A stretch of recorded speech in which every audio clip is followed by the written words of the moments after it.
අද වෙද්දී මිලියන ගණනක් අනුගාමිකයෝ ඉන්න තමන්ගේම ව්‍යාපාර ජාලයක් තියෙන මේ තරුණයා මීට අවුරුදු කිහිපයකට කලින් හිටියේ කොතනද කියලා ඔබ දන්නවද? මේක නියම බිඳුවේ සිට ඉහළට එහෙම නැත්නම් 0 to hero ගිය ගමනක්. අද අපි අශේන්ගේ ජීවිතයේ හැරවුම් ලක්ෂය සහ ඔහු මේ තැනට ආවේ කොහොමද කියලා විස්තරාත්මකව බලමු. අශේන් සේනාරත්න තමන්ගේ අධ්‍යාපන කටයුතු කළේ කොළඹ DS සේනානායක විද්‍යාලයේ.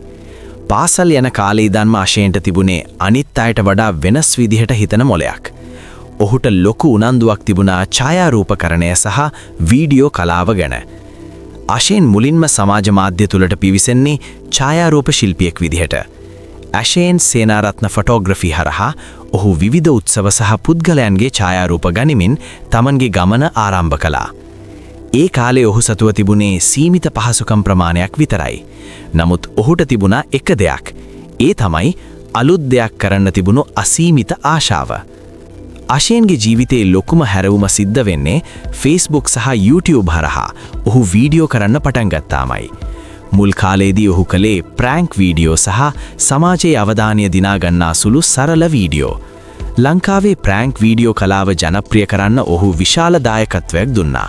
සමහර වීඩියෝ නිසා ඔහුට පොලිසියට පවා යන්න සිද්ධ වුණා. සමාජයෙන් දැඩි විවේචන එල්ල වුණා. නමුත් අශේන් කෙලේ ඒ විවේචන තමන්ගේ ප්‍රසිද්ධිය සඳහා පාවිච්චි කරන එකයි. නරක ප්‍රසිද්ධියත් ප්‍රසිද්ධියක් කියන තියරිය ඔහු දක්ෂ ලෙස පාවිච්චි කළා. අශේන් සැබෑ වීරයෙක් වෙන්නේ ඔහු තමන්ගේ ප්ලැට්ෆෝම් එක මිනිස්සුන්ට උදව් කරන්න පාවිච්චි කරන්න පටන් ගත්තාමයි. රටේ විවිධ ප්‍රශ්නවලදී අසරණ වුණු මිනිස්සුන්ට උදව් කරන්න ඔහු ඉදිරිපත් වුණා. පාරවල් වල ඉන්න හිගන මිනිස්සුන්ට කෑම වේලක් දීමේ සිට ලොකු මුදල් අවශ්‍යතා තිබුණු රෝගීන්ට මුදල් එකතු කර දීම දක්වා ඔහු විශාල මෙහෙවලක් කළා. ඔහු තමන්ගේ ව්ලොග් හරහා ලංකාවේ සංචාරක කර්මාන්තයටත් ලොකු රුකුලක් දුන්නා. විශේෂයෙන්ම තරුණ පරපුර අතර අශේන් කියන්නේ නිකම්ම YouTuber කෙනෙක් නෙවෙයි.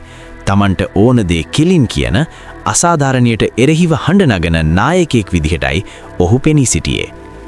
අද වෙද්දී අශේන් සේනාරත්න කියන්නේ සන්නාමයක්. ඔහු YouTube හරහා උපයන මුදල් වලින් විවිධ ව්‍යාපාර ආරම්භ කරලා තියෙනවා. ඔහු තරුණයෙක් විදිහට තමන්ගේම මහන්සියෙන් සුපිරි වාහන සැපවත් ජීවිතයක් ගොඩනගාගෙන තියෙනවා. පසුගිය කාලේ ඔහු දේශපාලනික වශයෙන් ඇති කළ බලපෑමත් සුළුපටු නැහැ. මැතිවරණවලදී තරුණ හඬ නියෝජනය කරන්න ඔහු උත්සාහ කළ ආකාරය අපි දැක්කා.